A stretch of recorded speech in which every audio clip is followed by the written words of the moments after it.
Hey guys, so I wanted to talk about this concept of information overload. I'm sure you can relate. We're all just flooded with information every single day.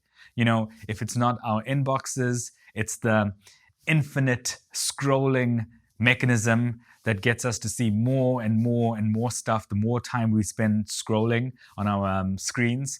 I mean, just look at the picture behind me. This is Times Square.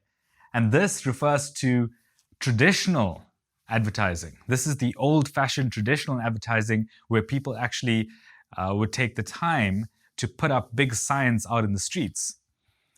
And that's traditional, and that's already information overload.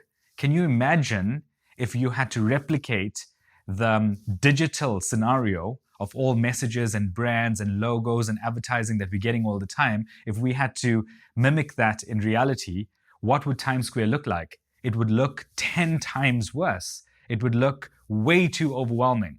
But yet, that's how much information we face every day, and that's how much we are, in some respects, forced to consume, and that's what we are wading our way through each and every day.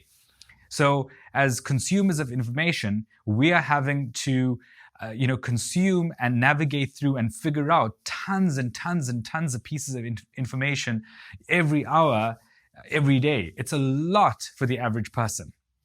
So if we are trying as marketers, as business leaders, as people who are trying to grow businesses, if we are trying to land a message to do with our product, our business, if we're trying to get our voice heard amidst a sea of noise, we're going to have to take a very different tack. And there's many solutions to this problem, and I'm sure you're aware that in the spirit of information overload, there's a ton of information even on this topic. So I just wanted to give one or two key ideas that you could consider, that you could play around with and see if it works for you.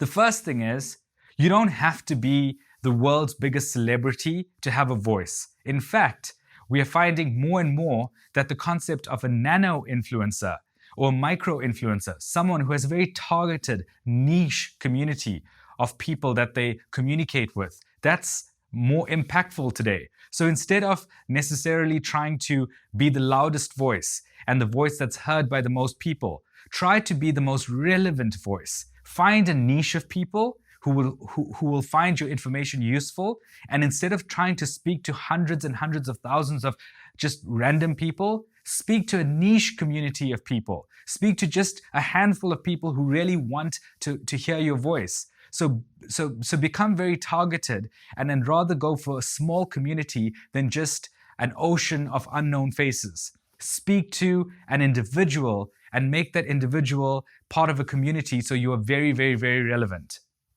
The next thing that I think is of critical importance in these times is that once you've identified that niche market and that small community to communicate with, start telling stories. It's a remarkable thing.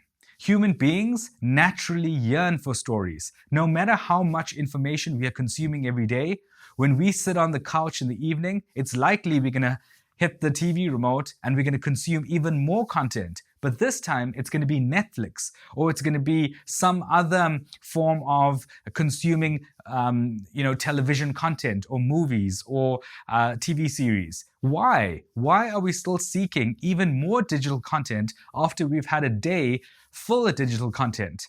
Well, it's because we're not looking for digital content. We're looking for stories. We naturally yearn for stories. If you had to go back to some point in your past, and if I had to ask you randomly, do you remember the lunch that you had on a specific day somewhere in the past? It's probably going to be quite hard to remember. Yet, if we associate that day with a story, if we go back to a day that has significance to you because of some kind of story, you could possibly dig up quite easily the details of what you were eating for lunch when the news broke or while you were having that conversation, because that's the power of a story. A story connects data points together, and because it brings deep emotion to the fore, it allows us to use more of our senses of perception and understanding, and we can relate to things more. So human beings become a lot more powerful when a story is added to the mix. So if you really want to stand out from the noise, choose a niche market that you can speak to with a lot more intimacy and care and understanding than just a broad generic pool of people, and try to make whatever you say conform to some kind of a story. I hope that helps. Cheers.